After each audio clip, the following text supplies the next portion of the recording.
la gastritis, la hemorragia y el cáncer. Bien. A ver, en el tema de gastritis es algo que imagino que más de uno ha escuchado, ha visto y hasta a veces ha tenido que vivir. El tema de la gastritis hay que recordar que es un proceso inflamatorio de la mucosa, ¿bien? Y que muchas veces no hay buena correlación. ¿A qué se refiere con esto? Hay pacientes que se quejan de mucho dolor, mucho disconfort, mucha fibrosis, pero tú entras a la endoscopía y no ves una lesión tan grande, ¿no? Y a la inversa, a veces pasa de que el paciente tiene úlceras grandes y el paciente está relativamente tranquilo. Entonces, en función a esto, vamos a ver que para hablar de gastritis vamos a tener que tener hallazgos histológicos, hallazgos endoscópicos y hallazgos clínicos. Es de ahí que sale mandatoria la necesidad muchas veces de recurrir a otro tipo de estudios, ¿no? En el tema de la gastritis podemos tener cuadros agudos que se pueden dar de repente por dispepsias, procesos de no comer a las horas, el tema de repente de los pacientitos en emergencia los tenemos en ayunos prolongados, o no reiniciamos rápido la vía oral en algunos pacientes de repente con algún tipo de infarto cerebral, o pacientes fracturados, ¿no? O pacientes grandes quemados, ¿no? Y el otro detalle van a ser los procesos crónicos, ¿no? Y dentro de las infecciosas, pues acá hay que mencionar a lo que vendría a ser el Helicobacter pylori, ¿no?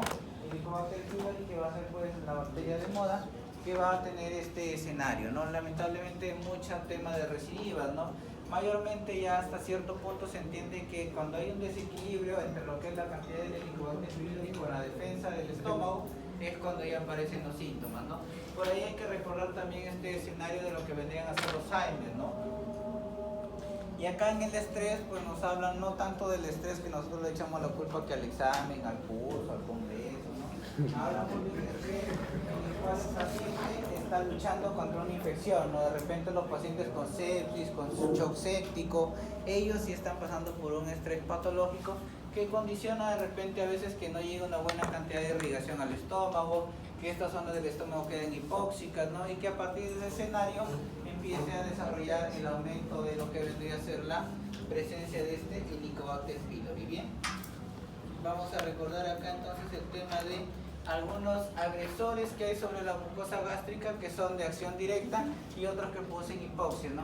¿Cuáles son aquellos de acción directa? El alcohol, los AINES y los ácidos biliares, ¿no? Los AINES hay que recordar que inhiben las prostaglandinas y a través de inhibición de las prostaglandinas van a producirse lo que vendrían a ser este tipo de alteraciones, ¿no? Vamos a recordar también el tema del alcohol, especialmente la característica acá del alcohol es, no sé si recordarán ustedes que siempre se dice que hay que hacer un pequeño brindis para abrir el apetito, ¿no? Y cuando tomas una cantidad baja de alcohol, luego de un rato ya empiezas a sentir un poquito de ardor, como que tienes ganas de comer, ¿no?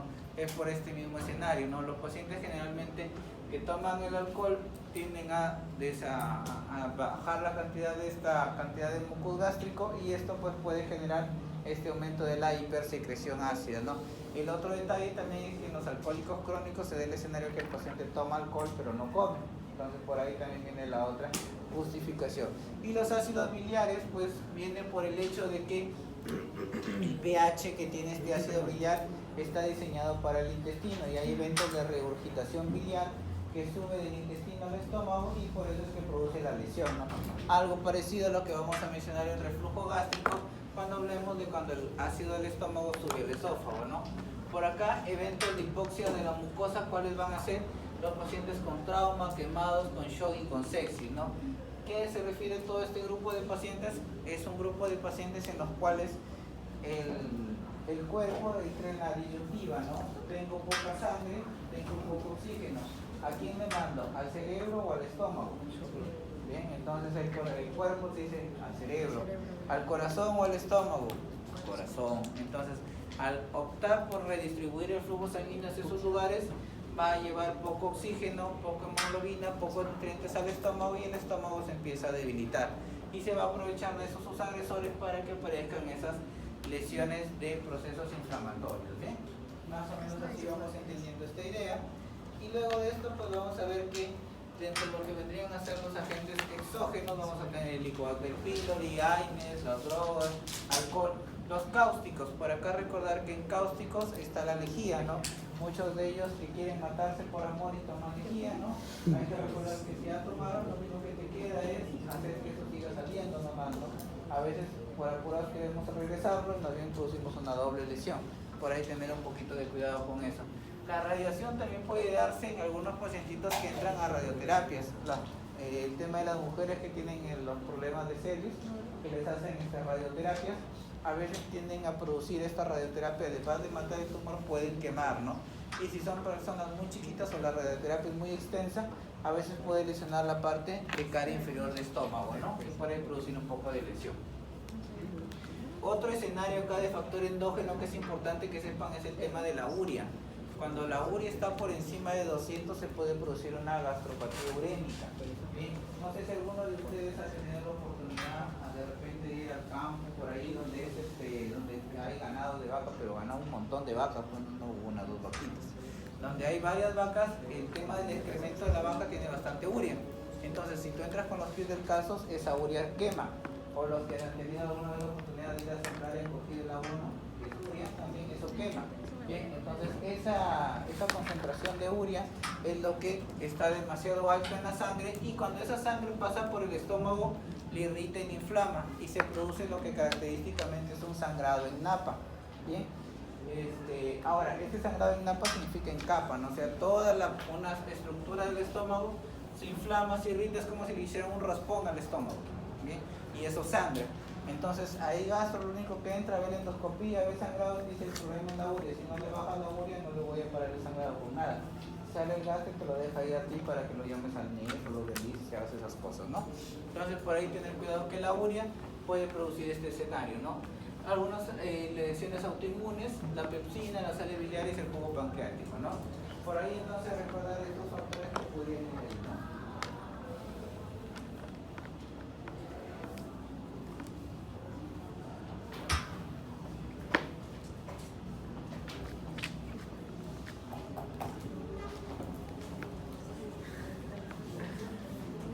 Ahora, ¿qué vamos a tener acá? Algunos escenarios donde vamos a clasificar si es una gastritis central, es una SINE tipo B, si es una en el fondo del estómago, una tipo A, y una pangastritis que es una tipo AB, ¿no? Entonces por acá tenemos este escenario que debemos recordar. ¿Qué más tenemos por aquí para mirar? Lo que vendría a ser el Helicobacter pylori, ¿no? Como les mencionaba, el Helicobacter pylori merece una mención aparte. Por ahí un tema, los doctores que lo descubrieron, Warren y Marshall. De repente algún día si descubren ustedes algún dicho o algo, de repente también los mencionen en la clase. Tenemos que recordar que la transmisión es fecal oral u oral oral. Están los genes de VAP y CAR, la catalasa y la ureasa. Especialmente la ureasa va a ser aquella que va a permitir pues que este Helicobacter pylori pueda proliferar en lo que es el tema del estómago y protegerse de lo que es la acidez gástrica, ¿no? Hay que recordar acá que inhibe lo que es la producción de óxido nítrico y se produce lo que es una úlcera gastroduodenal, un linfoma y un adenocarcinoma. Bien, hay una alteración en lo que es en el antro que produce lo que es una hiperacidez, ¿no? Entonces hay que recordar que en gastritis hay un escenario donde es muy ácido el estómago, ¿no? Y esto es lo que genera a largo plazo lo que es la púrpura y anemia ferropénica. Ahora, si queremos detectar el Helicobacter pylori, hay varios tipos de pruebas, algunas que son más sensibles, otras que son más específicas, ¿no? Hay unas que son alientos con urea, como tenemos la ureasa, el aliento con urea, ¿no? El tema de la histología, que vendría a ser en las biopsias de la endoscopía, el tema de los cultivos, la reacción en cadena de polimerasa, algunos antígenos. Bien, y por ahí vamos a ver que algunos de ellos van a ser, por ejemplo, especificidades de hasta 100%, pero el tema es el costo, ¿no? Por ahí entonces habría que valorar, ¿no? Algunas también se pueden ver modificadas respuestas si es que tú ya le das tratamiento, ¿no? La mayoría de pacientes ahora, o personas en general, se va a la farmacia, le arde el estómago y está tomando omeprazol, ¿no? Ya es un fármaco tan común que lamentablemente pues a veces altera y nos puede dar falsos negativos, ¿no? Por ahí entonces tener cuidado. Y cuando le vas a hacer la prueba a tu paciente, averiguar ese dato, ¿no? Hay gente que ya toma, capaz algunos de ustedes por ahí en sus mochilas, sus carteras, ya tiene por ahí su bismutol, su omeprazol escondidito, ¿no? Por ahí, ¿no? Entonces por ahí tener cuidado con eso. No olvidar que en estos pacientitos existe lo que es la terapia triple, ¿no? ¿Cuál es la terapia triple? Lo que hablan la OCA, ¿no? La OCA vendría a ser la O del omeprazol, que es el inhibidor de bomba. la claritromicina y lo que vendría a ser la amoxicilina, ¿no? Ese es el tratamiento convencional para erradicar el Helicobacter pylori. Generalmente lo damos por 14 días. Ahora, si es un paciente que no está respondiendo bien al tratamiento de la OCA, como decíamos ahí, pasamos a la OLA. ¿Qué significa? Le vas a dar omeprazol, levofloxacino y amoxicilina, ¿no? Eso generalmente lo das en pacientes para disminuir la posibilidad de la resistencia o la refractariedad al tratamiento. Si es un pacientito alérgico a la penicilina, entonces le quitas la amoxi y le cambias por metronidazol. Y en aquellos pacientitos que son pues, de bajos recursos o que no hay mucha buena economía que digamos, le vas a ampliar y le vas a cambiar, ¿no? Le vas a dar el omeprazol, bismuthol, metronidazol y una tetraciclina, ¿no? Eso es como que para el popular. Ustedes más o menos serán por la de arriba, ¿no? Más o menos, ¿no? Entonces, va por ahí la idea, ¿no? La primera opción y la clásica, omeprazol, claritromicina y amoxicilina. Bien, si no funciona con esa, omeprazol, levofloxacino y amoxi. Si no va bien con esa, o si es alérgico a la penicilina, con esta. Y la otra, que dice que es un poco más económica, en función del costo. Tenemos por ahí entonces que recordar que esta gastritis en algunos escenarios puede darse ya lo que es una úlcera, ¿no? Tenemos gastritis y úlcera. En la gastritis es una inflamación de la mucosa, ¿bien? Inflamación. En úlcera hay que recordar que ya hay una ruptura, hay una lesión, hay un corte, hay una herida, si le quieren decir, de la mucosa que es más o menos de 5 milímetros a más, que puede abordar desde la mucosa hasta la submucosa, que pasa a la muscular y mucosae y que tiene a darse lo que es un tema de la pepsina, ¿no? Tenemos una úlcera duodenal que se da en un 80-90% de los pacientes y una úlcera gástrica en un 70 a 75% de ellos. ¿Bien? ¿Qué más tenemos por acá? Que recordar que hay una ruptura de la integridad de la mucosa. ¿Por qué? Porque esta mucosa puede estar lesionada, puede verse afectada porque pueden haber AINES, puede estar el Helicobacter pylori o puede estar una enfermedad crítica, ¿no? Las que mencionábamos que producen hipoxia, grandes quemados, politraumatismo, sepsis, shock. Y si se juntan esos tres escenarios o alguno de ellos, va a lesionar lo que es la integridad de la mucosa, el ácido propio del estómago va a producir la ulceración y esto a largo plazo va a conllevar a lo que es el sangrado, ¿no? Este sangrado, dependiendo de la intensidad y todo ello, vamos a verlo más adelante, si es que da o no algún contexto clínico, ¿no? Entonces acá, de la figurita anterior, tenemos la actividad acidopéctica, los AINES, el Helicobacter pylori, como factores agresivos, ¿no? Pero también faltaba mencionar cómo es que el estómago se defiende, ¿no? El estómago se defiende con las prostaglandinas, con el bicarbonato, con el flujo sanguíneo y con el motus, ¿no? Cuando este equilibrio que tenemos entre los agresores y los defensores se rompe, aparece lo que va a ser la úlcera gastroduodenal, ¿no? Mayormente la úlcera gástrica es cuando desaparecen estos factores defensivos y la úlcera duodenal es cuando aumentan los factores agresivos.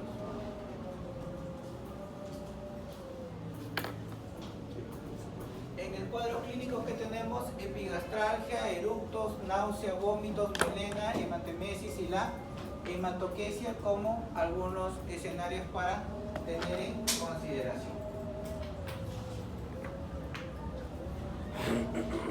Algunos datos de la endoscopía para ver el tratamiento, que lo vamos a ver más adelante. Algunas de las complicaciones. ¿Qué complicaciones puede tener un paciente con úlcera gastroduodenal? Una que habíamos mencionado, la hemorragia digestiva.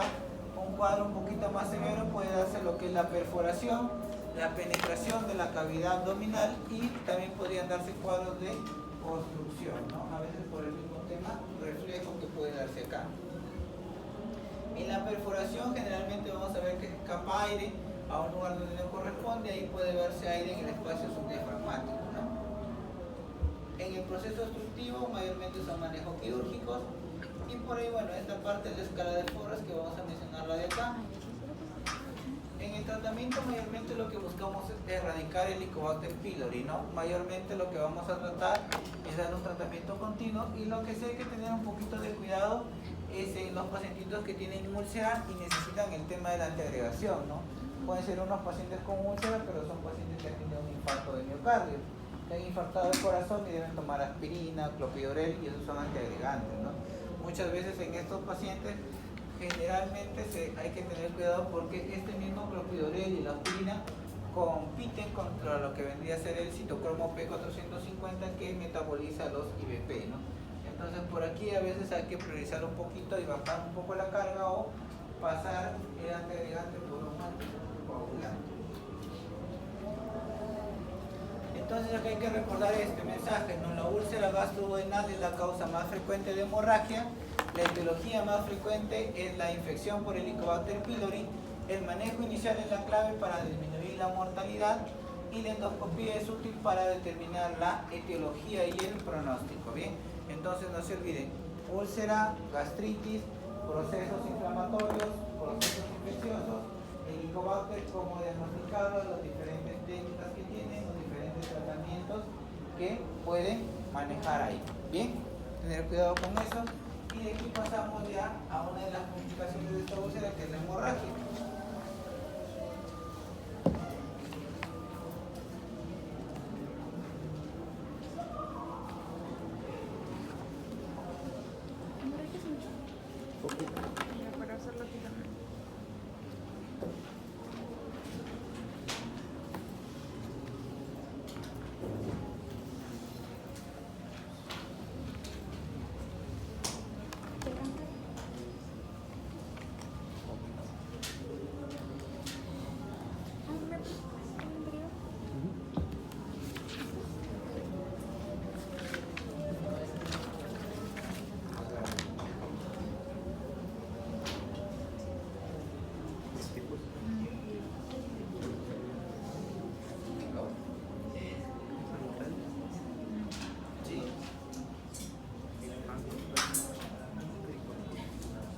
Hemorragia digestiva, vamos a recordar algo bastante importante que va a ser la estabilidad hemodinámica. En cardiología, imagino que ya les he mencionado el tema de lo que vendría a ser frecuencia cardíaca, gasto cardíaco, presión arterial. Bien, entonces en función a eso vamos a mencionar acá, ¿no? La hemorragia digestiva es pérdida de la precarga o del volumen cardíaco. En función a esto, entonces, la gravedad o la severidad de una hemorragia digestiva va a ir de la mano con ¿qué? Con que un paciente tenga taquicardia, que un paciente tenga hipotensión. Bien, por lo tanto, hay que recordar acá, al igual que en la gastritis, como mencionaba, que la mayoría suele hacernos un cuadro severo, ¿no? Hay pacientes que llegan, pero algunos te llevan hasta en la bolsita, ¿no? Mira, esto es lo que he vomitado de sangre, ¿no? O decir, estoy haciendo negro, ¿no? En ese escenario pues hay que tratar de entender eso, ¿no? A veces inclusive el paciente tiene un evento, de repente sangra por una úlcera, ¿no? La úlcera se mejora, cicatriza y el paciente sigue haciendo melena, porque hay que recordar que el colon es un tracto grande y que después se pueden quedar efectos residuales, ¿no? Generalmente dicen hasta 3-5 días después de que ha cerrado la herida el paciente podría tener algunos episodios de melena, ¿no? Que son más escasos, más alejados, sí, pero podría todavía por ahí tenerlo, entonces por ahí calmar al paciente, ¿no?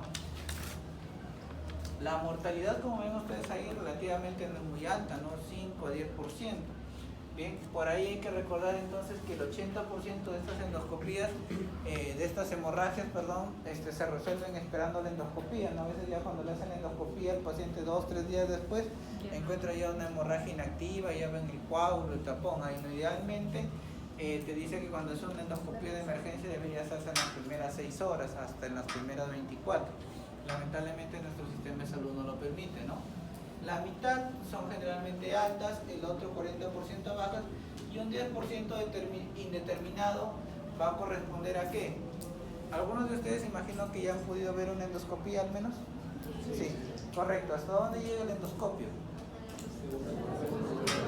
¿Hasta dónde? Hasta duodeno, correcto. Entonces, ¿y la colonoscopía hasta dónde llega? No llega al duodeno, ¿verdad? Llega hasta Diego, correcto. Entonces, hay una parte del intestino delgado, la tercera y cuarta porción de intestino delgado, que es una zona ciega en lo que es la parte de endo y colono. Tú le haces endo y le haces colono a tu paciente y esa parte de intestino delgado es una parte ciega, no la llegas a ver ni por endo ni por colono. Entonces, esa partecita generalmente entra a este grupo, ¿no? Hay un 1 de cada 10 pacientes sangre justo de esa zona que no la puede ver ni por endo ni por colono. Si tienes suerte y en tu hospital tienen cápsula endoscópica o tienen emisión de positrones, de eritrocitos marcados con radiotecnia y todo eso, de repente puedes encontrar o puedes definir que esa es la zona sangrante. Pero cuando no, lo único que te queda es por descarte, ¿no? Si no es por arriba, no es por abajo, será en esa zona que no veo. Pues.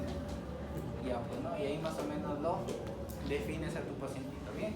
Por ahí entonces hay que tener esa partecita que dice 10% no determinado, ¿no?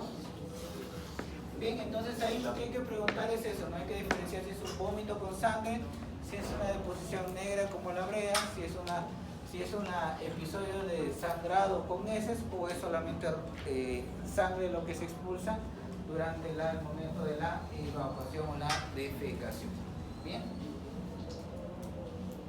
Vamos a recordar entonces lo que les mencionaba, ¿no? La gravedad de la hemorragia digestiva va a ir de la mano con lo que son los parámetros clínicos, ¿no?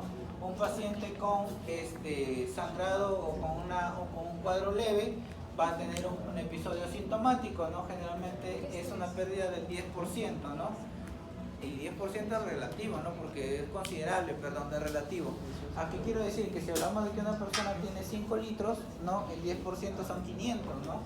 O sea, más o menos ha perdido medio litro de sangre, que sería un montón, pero que el pacientito, esto no llega a alterar del todo en lo que vendría a ser esta parte de lo que es la alteración del paciente, ¿no?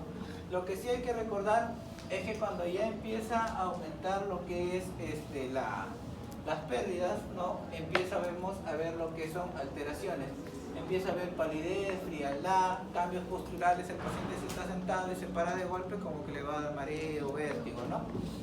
Ahora, consideramos ya un episodio grave cuando el paciente empieza a tener lo que es la hipotensión, ¿no? Cuando el paciente está hipotenso, está taquicárdico, y hablamos de un grado grave. Para que ocurra eso, mayormente el paciente debe haber perdido 1 litro de sangre, es lo que te dicen en un evento agudo, ¿bien? Y 1 litro de sangre es vomitar bastante, ¿bien? Por eso es que hay que siempre tranquilizar al paciente, ¿no? A veces el paciente llega un poquito más alborotado que de costumbre, ¿no? Por eso es que podría ser la central. Este cuadro masivo sí es un cuadro severo en el que mayormente los pacientes entran a shock, anuria, como, y en algunos escenarios es tanto el vómito que sí debes al paciente intubarlo para proteger la vía aérea y que no se aspire con su propio sangrado. Y generalmente esos sangrados más escandalosos, por decirlo así, o más aparatosos, es en los pacientes cirróticos, cuando se rompe una vena, da mayor flujo, mayor presión, y eso sí puede generar este tipo de escenarios. ¿Bien? Ahora, en ese cuadro ustedes pueden ver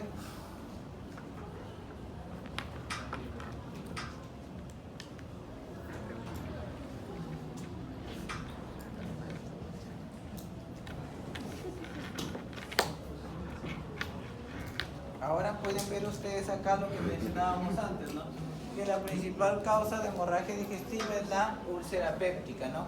Y hay que recordar que casi el 80-95% de las hemorragias digestivas son no variciales.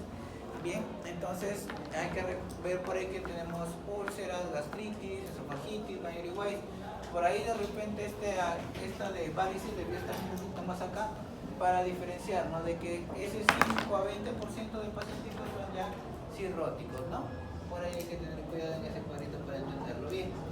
Ahora, como ustedes pueden ver ahí, en el tema de los agentes son similares a los de gastritis, pero en lo del manejo sí es importante, ¿no? Cuando ustedes estén de internos, muchas veces solitos en el escritorio, con mi compañero de carpeta probablemente, les va a llegar a estos pacientitos, ¿no? Entonces la pregunta es, ¿qué van a hacer ustedes? Lo primero es tomar la presión y tomar la frecuencia y la saturación. Si tu paciente no está taquicárdico, si tu paciente no está hipotenso y está saturando bien, es una hemorragia leve. Entonces con calma, que lo hidraten, que le pongas omeprazol, puedes hacer tu analítica y todo ello, ¿no? Si tienes un paciente que está taquicárdico, ya te empiezas a preocupar. Es mejor que vayas pidiendo tu motor, tu hemoglobina, tengas a la mano. Si tu hospital tiene banco de sangre, tramitas el banco de sangre. Si no lo tiene, mejor vas avisándole a tu asistente para que lo refieran a un lugar donde hay banco de sangre. Bien, si ya te dio hipotenso, lo que tienes que es medidas de rescate o de emergencia. Le comienzas a pasar cristaloides, colores, lo que tengas, lo que te acuerdes, lo que se te ocurra, pero le tienes que pasar volumen porque el paciente necesita volumen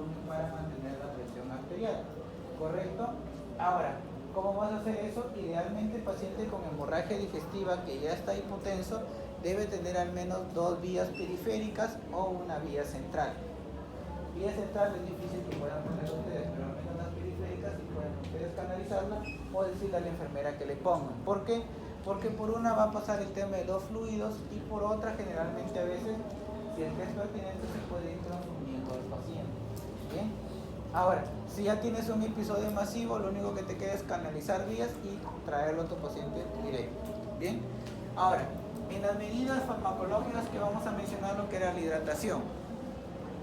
¿Cuál es el otro escenario que tienes que hacer acá? Bajar la acidez del estómago para que los factores de coagulación puedan actuar. ¿Cómo lo vas a hacer? Te vas a colocar el inhibidor de bomba de protones que tengas. Omeprazol, lansoprazol, esomeprazol, el que hay en la farmacia, el que hay en tu hospital, el que tengas tú en tu mochila, ese le vas a dar al pacientito para que le ponga. La dosis estándar es 2 ampollas de omeprazol endovenoso stat y luego le pasas 5 ampollas en infusión continua durante un día. Tú haciendo eso al menos estás demostrando de que estás pensando en una hemorragia digestiva y tienes una noción de cómo manejarlo. Bien, ahora lo que otro que te queda, lo ideal sería pues que tengas ahí de la mano el gastro. Dile, doctor, acuérdese que yo fui alumno. Entonces, para que le hagan endoscopía y que le dé tratamiento. ¿No? La endoscopía tiene finalidad diagnóstica porque te permite identificar de dónde está sangrando, cuál es el punto de sangrado, y también tiene una finalidad terapéutica, ¿no?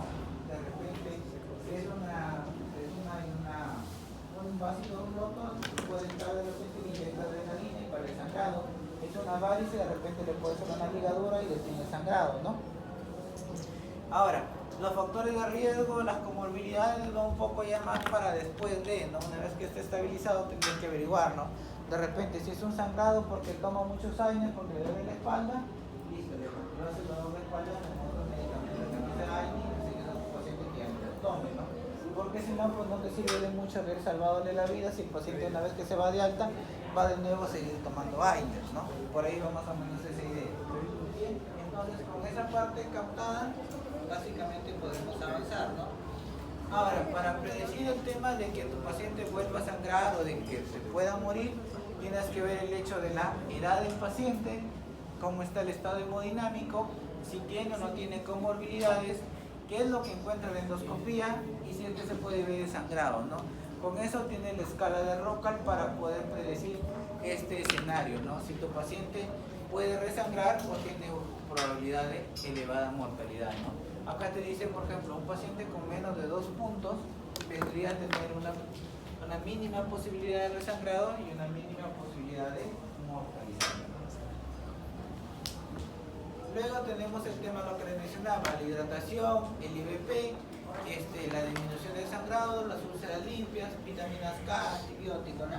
Idealmente para el tema de endoscopía, este también es otro detalle que a veces se entra un poquito en la controversia con los gastos. El tema es que ellos te piden que tu paciente tenga más de 7 de hemoglobina y más de 50.000 plaquetas. Ese es otro detalle también que debes compensar en emergencia antes de que el paciente entre a una endoscopía, ¿no?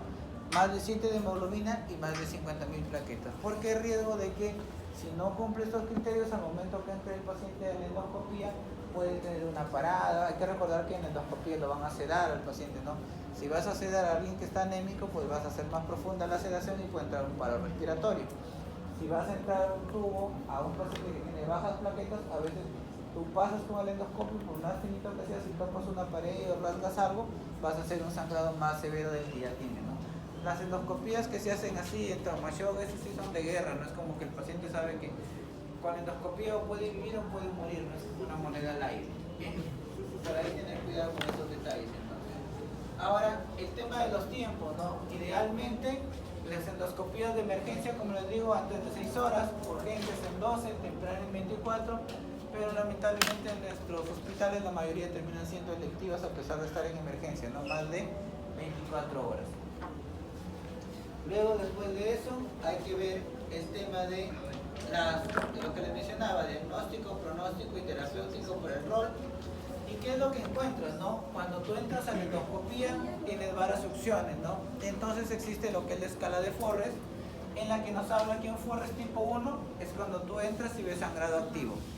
Puedes ver sangrado en dos formas. Sangrado en jet significa que es como caño de agua, no chispetea la sangre. Ese es sangrado en jet. El babeo hemático es como que va burbujeando, ¿no? El vasito está burbujeando donde está sangrado, ¿no? Entonces, si tú encuentras esto, es probable que el resangrado de tu paciente se repita hasta en un 90%. O sea, 9 de cada 10 pacientes que se les encuentra sangrado activo vuelven a tener otro episodio de hemorragia digestiva. La prevalencia es un 12% de los casos. Por ahí recordar bien las prevalencias y los porcentajes de resangrado en función del tipo de Forres que tenga tu paciente. En el Forres 2 tienes lo que es el vaso visible, el coágulo aderado y la hematina.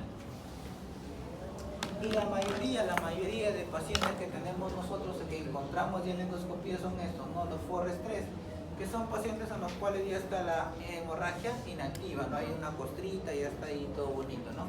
Resangrado 5% y prevalencia más de la mitad de los pacientes, ¿no? Muchos le echan la culpa que es el tema del tiempo que demoramos en las endoscopías, ¿no? Algunas de las imágenes para que puedan ver el tema del resangrado y algunas de las técnicas que hay, ¿no? Que imagino que algunos de ustedes ya lo han visto, ¿no? La inyección con adrenalina, la población con argón plasma, lo que es la colocación de los hemoclips o las bandas, y el otro que es el uso del cianocrilato, ¿no? El cianocrilato es como un ujo que le ponen ahí un tris ahí le echan a la zona del sangrado para que lo selle, ¿no? Pero eso sí tienen que tener buena puntería porque si lo echas por otro lado lo pierdes al sangrado, ¿no? Es un pequeño puntito ahí que está chico. Y con eso cierras lo que es la parte de la úlcera o de la parte de sangrando, ¿no? Por ahí entonces con el tema de, bueno, generalmente luego de que va de alta tu paciente te va a preguntar, ¿no? ¿Y ahora qué hago, no? Generalmente se le recomienda en la dieta evitar lo que son picantes, condimentos y frituras, ¿no? A los pacientes que comen comida y ese es uno. El otro es el hecho de evitar el alcohol y el cigarro, especialmente el cigarro. Y el otro detalle es el tema del omeprazol, ¿no? Generalmente tú le indicas a tu paciente su omeprazol para que lo tomen por unas 2 a 4 semanas, ¿no? Inclusive dice algunos hasta 6, ¿no? Idealmente valorar por ahí en el tema de la endoscopía si es que no hay Helicobacter pylori, y algunos dan como un protector adicional lo que son los antiácidos, ¿no? Hidróxido de aluminio, supralfato. Ahora, en la hemorragia digestiva baja, vamos a ver ahí, ¿no? En la hemorragia digestiva baja, dependiendo de las zonas de prevalencia o las zonas donde se hagan los estudios, la hemorragia digestiva baja está entre un 20 a un 40%, ¿no? Pero lo que sí coinciden todos es que esta hemorragia digestiva, su principal factor es la enfermedad diverticular, ¿no? Ahora, dentro de la zona de sangrado que puede ser intestino delgado o el colon y el ano, tenemos lo que es la enfermedad de Crohn, el intestino delgado, angiodisplasia, divertículo de Meckel, neoplasias y la fístula aortoentérica. En el tema de colon y ano tenemos los procesos diverticulares, angiodisplasias, enfermedad inflamatoria intestinal, la proctitis actínica y los hemorroides. Bien, más o menos por ahí vamos a ver algunos escenarios de hemorragia digestiva, ¿no? Algunos de los datos en el sangrado diverticular que habíamos mencionado en la diapositiva anterior, ustedes se dan cuenta que en la mayoría de pacientes tienen edad superior a los 80 años, no, es un 20-65% de hemorragia digestiva bajas agudas, y que una característica es que es un sangrado indoloro. Bien, por ahí tenemos la colitis isquémica, tenemos las angiodisplasias y tenemos el tema también de los hemorroides que hay que considerar, ¿no? 24 a 64% de los pacientitos. Ahora, en el tema de la presentación clínica, hay que recordar acá que tenemos el dolor abdominal en la etiología isquémica o inflamatoria, los divertículos angiodisplásicos con sangrado, el dolor anal o la fisura, el estreñimiento y la diarrea van a ir de la mano acá con ellos, ¿no? Entonces acá hay que mencionar que para el diagnóstico idealmente o generalmente se procede primero con una proctosigmoidoscopía. Si no es rentable o no se puede utilizar con ello, ya pasamos a lo que es una colonoscopía, ¿no? Y las otras opciones, como les mencionaba, eran estos, ¿no? Cápsula endoscópica, los isótopos radioactivos y hasta a veces tomografías con contraste para ver alguna zona de lesión que nos podría explicar manejar este tema del sangrado. Entonces, la hemorragia digestiva es la primera causa de emergencia gastrointestinal. A pesar de los avances en el manejo, todavía tiene una considerable mortalidad y el manejo inicial va a ser determinante, ¿no? Lo primero que ustedes hagan con su paciente va a ser importante, ¿no? Hidratarlo, idealmente transfundirlo, colocar lo que es el inhibidor de bomba de protones. Si es una hemorragia varicial, no olvidar lo que mencionábamos en cirrosis, que era el uso del octreotide, ¿no? Para el sangrado varicial. Y recordar entonces que la endoscopía tiene una utilidad diagnóstica, pronóstica y terapéutica, ¿bien? Pasamos entonces a la última filipina, que va a ser la parte de lo que es cáncer gastrointestinal, ¿bien? Resistan, por ahí lo veo todos los días están aquí. Resistan, ya falta poco. En lo que es la parte de cáncer, sí hay varios escenarios. Hay que recordar que el cáncer va a tener diferentes etapas y en cada etapa vamos a tener que ir viendo el contexto en el que estamos, ¿no?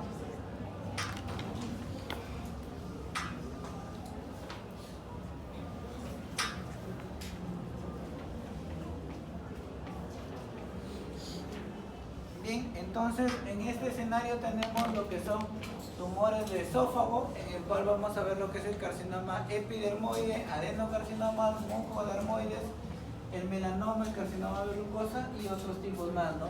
Acá vamos a ver cáncer de los diferentes niveles, ¿no? Esófago, estómago, intestino y colon, ¿no? Entonces acá vamos a complementar lo que ya habíamos visto de la vía biliar, ¿no? La mayoría de estas neoplasias va a compartir el mismo patrón, ¿no? Siempre en las neoplasias hay una alteración en lo que es el crecimiento, una alteración en el crecimiento y una alteración o compromiso de lo que vendría a ser la apoptosis celular, ¿no? La muerte celular programada está alterada y en el afán de poder regenerar tejido a veces aparecen células inmaduras, anormales, y estas van a proliferar generando lo que es una célula anómala que se comporta como un tumor, ¿no?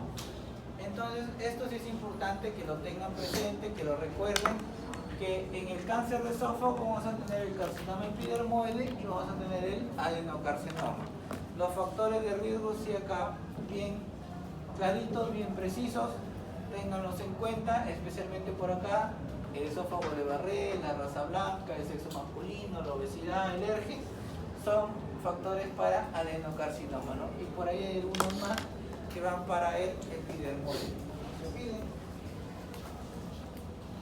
Luego tenemos la clínica, ¿no? ¿Qué es la principal característica de un pacientito con cáncer de esófago?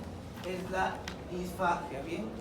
Casi todos los pacientes con cáncer de esófago tienen disfagia. La disfagia es la dificultad para el ingreso de alimentos, ¿no? Por acá hay que recordar si es dificultad para el ingreso de alimentos sólidos o de alimentos líquidos, ¿bien?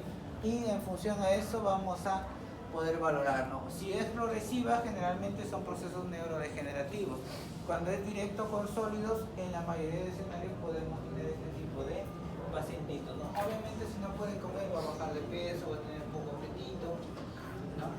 Por ahí entonces algunos estudios que hay que hacer. Bien, por ahí algunas pruebas que si hacemos es durante la endoscopía colocan lo que es el azul de metileno y cuando quedan zonas hipopigmentadas o de esta coloración dorada, se considera lo que es esófago de Barré, paciente con alta probabilidad de adenocarcinoma, ¿no? Es algo como lo que les van a enseñar en gineco para lo que es el cáncer de cervix también, ¿no? Por ahí también utilizan unos marcadores, unos colorantes que dependiendo del color pueden ver si hay o no hay presencia de lesiones oncológicas. ¿Bien?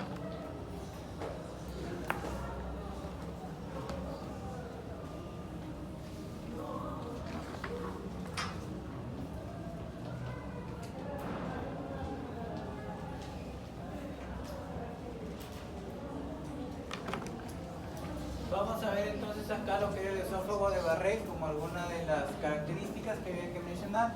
Recordar pues que pueden haber algunas extensiones de lesión y mayormente acá hablamos de metaplasias, ¿no? Lo que vendrían a ser cambios en los epitelios. El epitelio del esófago cilíndrico se convierte en un polistratificado similar al del estómago.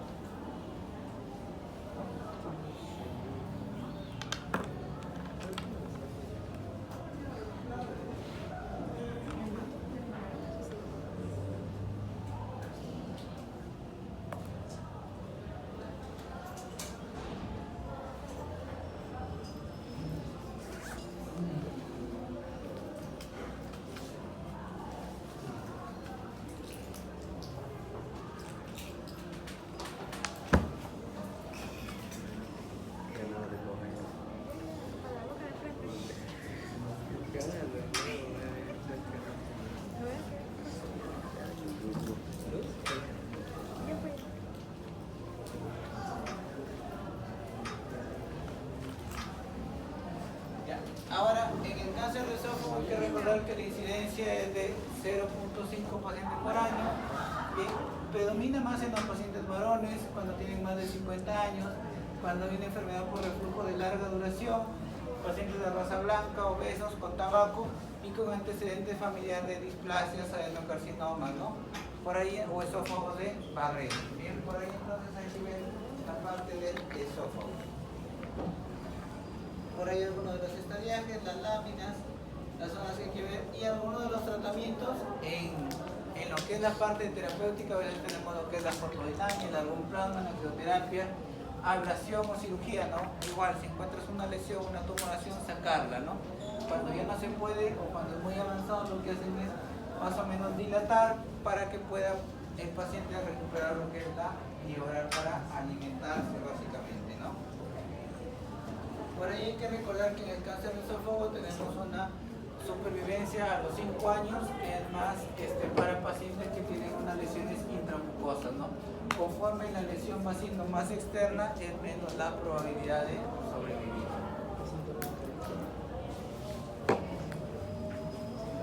En el pronóstico tenemos entonces la localización de la mucosa, la submucosa, la profundidad de la lesión, el número de ganglios y el tipo histológico que lo compromete o lo afecta, ¿no? En el cáncer de estómago hay que recordar que es el cuarto cáncer más común, es la segunda causa de muerte. Donde sí es importante y donde son bien obsesivos con esta parte del cáncer gástrico es en Japón, ¿no? Ellos tienen una alta prevalencia e incidencia de lo que es cáncer gástrico, por eso generalmente ahí en Japón todos a sus 20, 30 años ya tienen mínimo 1 o 2 endoscopías para lo que es el tema de estadiaje y búsqueda de lesiones premalignas. Bien, entonces por ahí recordar ellos han trabajado bastante en esa parte del cáncer gástrico. ¿Bien?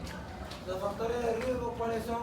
Helicobacter pylori, gastritis, metaplasia, adenomas, pólipos, tabacos y algunas cirugías gástricas, ¿no? Por ahí algunas enfermedades familiares, genéticas, por ahí que hay que tener en cuenta. Bien, pasado esto, tenemos que recordar los factores de riesgo bastante similares, ¿no? El tema de la comida de sal, la obesidad, la úlcera gástrica, la anemia perniciosa.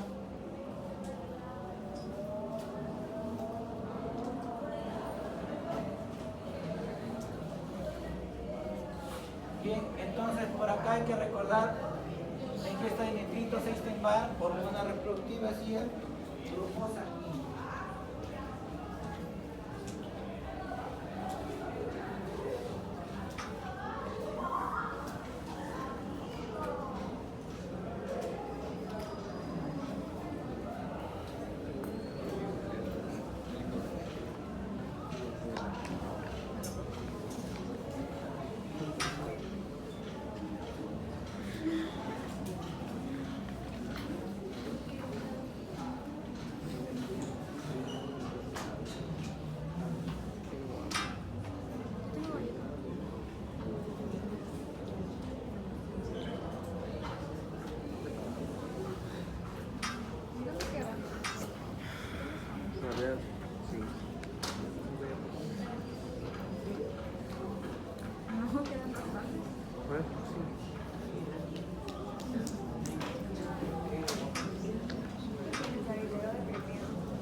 Lo que es el modelo de carcinogénesis que plantean para lo que es la aparición de la neoplasia gástrica, vamos a recordar que hay un proceso de lo que vendría a ser una gastritis que puede ser al inicio superficial y puede progresar atrófica.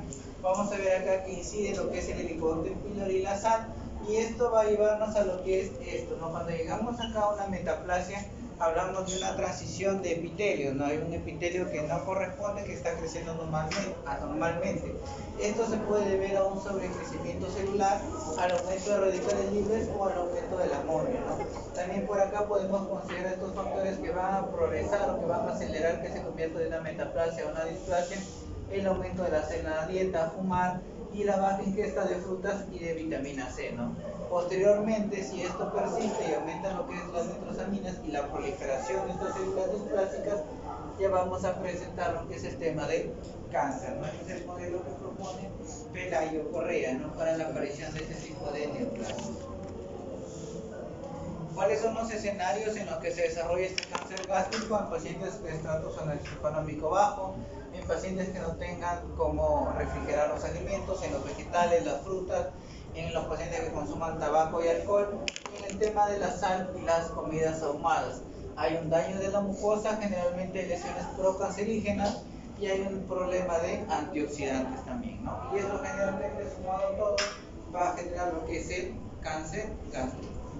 Luego por ahí algunos factores de riesgo para tomar en cuenta. Dentro de algunos de ellos, uno de los que incide más es el tema de la edad, ¿no? Si ustedes se dan cuenta, pasados los 60 años, es el punto más alto de lesión o de probabilidad de aparición de neoplasia. Por ahí en el tema de varones y mujeres es relativamente parecido. Algunos estilos de vida saludable que se menciona ahí, el tema de la fruta, las verduras, la fibra. ¿Sí? Ahora, esto sí es importante diferenciar, ¿no? Al igual que en la neoplasia de vía biliar, acá tenemos algunas lesiones que en estadio temprano, todo generalmente es asintomático, ¿bien? Entonces, 8 de 10 pacientes con un cáncer gástrico incipiente no tienen molestias, ¿no?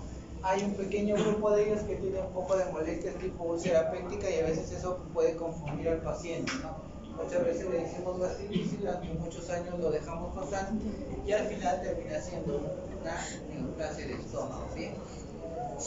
Entonces, acá se puede ver un poco mejor, ¿no? La principal molestia de las pocas que puede tener un paciente en estadio temprano, ¿cuál es? La epigastralgia, luego viene la dispepsia y la pérdida de peso, ¿no? Entonces, por acá entender que en una etapa temprana la epigastralgia es lo que más va a fastidiar al paciente. Y en un estadio avanzado, lo que más va a fastidiar es lo que es la pérdida de peso. Bien, epigastralgia va por ahí también de la mano, pero la pérdida de peso es lo que va a llamar más la atención en estos pacientes con algún tipo de lesión a nivel gástrico. Bien, por ahí tenemos entonces algunos signos, generalmente la melena para una etapa temprana, y en la metástasis recordar que la zona más afectada del cáncer de estómago es la zona peritoneal. Después del peritoneo le sigue el hígado y los ganglios abdominales junto con el cuello, ¿no? En la parte cervical por acá hay una que se llama el nódulo de la hermana Juana, que es una monjita que tiene esta lesión característica. Acá entonces recordar cuando tú vas a hacer una endoscopía buscando un cáncer de estómago en pacientes con antecedentes familiares, que tengan escenarios de epigastralgias a repetición y mayores de 40 años, que hayan tenido algún tema de un antecedente de gastrectomía por algún motivo, un pacientito que tenga una anemia no auxiliada, o sea, no sabe la causa de la anemia, una baja de peso y una precoz, ¿no? Paciente que come poquito, que se llena rápido, es candidato, si es que es mayor de 40 años y tiene algún antecedente de importancia para hacer una endoscopía buscando algún inicio de neoplasia o de cáncer de estómago, ¿sí? Pues una de las clasificaciones, algunos patrones, bueno, acá recordar que la lesión más frecuente de cáncer en estómago es el adenocarcinoma y la principal zona de afectación de cáncer es el antropilórico. Bien, entonces antropilórico y adenocarcinoma es lo más prevalente en esta parte del estómago. Para los tratamientos generalmente son quirúrgicos, ¿no? Idealmente cuando es un adenocarcinoma en estómago tú tratas de sacar todo el tumor y la parte del estómago. Y si es un linfoma gástrico, mayormente los linfomas gástricos son quimiosensibles. Con quimioterapia, teóricamente el linfoma gástrico tiene buen pronóstico. Bien, un adeno-CA mayormente necesita tratamiento quirúrgico, ¿no? A veces puede llevar mitad de estómago, un tercio del estómago, tranquilamente en este tipo de pacientes, ¿no? Por ahí, como dice, bueno, el detalle nuevamente el tema de Japón, ¿no? Japón que tiene una alta prevalencia y debido a esto también han hecho bastantes estudios y manejos con respecto a este tipo de patologías, ¿no? Ahora entramos a lo que es cáncer colorectal. En cáncer colorectal hay que recordar que hay lesiones neoplásicas y no neoplásicas. Dentro de las neoplásicas, los adenomas están en un 70% y hay otro grupo que son tumulares, tubulovillosos o villosidades, ¿no? Y las neoplásicas mayormente son lesiones hiperplásicas e inflamatorias, ¿no? Vamos a ver ahí que la principal población afectada son aquellos que tengan más de 50 años, aquellos que tengan una poliposis adenomatosas familiar o que tengan un componente de un cuadro de cáncer hereditario, ¿no? Por ahí algunos criterios de Amsterdam, que mencionan para ver cuáles son esos pacientes potencialmente que pueden tener cáncer colorectal, ¿no? Por ahí entonces recordar nuevamente adenocarcinoma. El cansancio y el adenocarcinoma es lo más prevalente, ¿no? Nuevamente hay alteración entre lo que va a ser la estimulación o la formación de los protogenes. Hay una actividad de supresores de los genes, ¿no? Los genes que se encargan de suprimir estas células están disminuidos y los que le estimulan están aumentados, ¿sí? Por ahí hay algunos genes, los KRAS, los NRAS y los HRAS, que tienen que ver con esta lesión. Bien, mayormente estos pacientitos con cáncer colorectal tienen lo que es rectorragia, melena, tienen anemia, cansancio, palpitaciones, mareos, cambios en el ritmo evacuatorio, tienen heces acintadas, tienen lo que es el tenesmo y el dolor abdominal que puede ser tipo cólico o tipo obstrucción, ¿bien? Diarreas crónicas y bajas de peso. Más o menos por ahí es el contexto para ver un paciente con enfermedad de colon, ¿no? Ahora, recordar entonces que el cáncer gástrico es la primera causa de muerte por neoplasia en nuestro país. Bien, idealmente habría que hacer programas de prevención e incidir a la población a vida saludable, ¿no?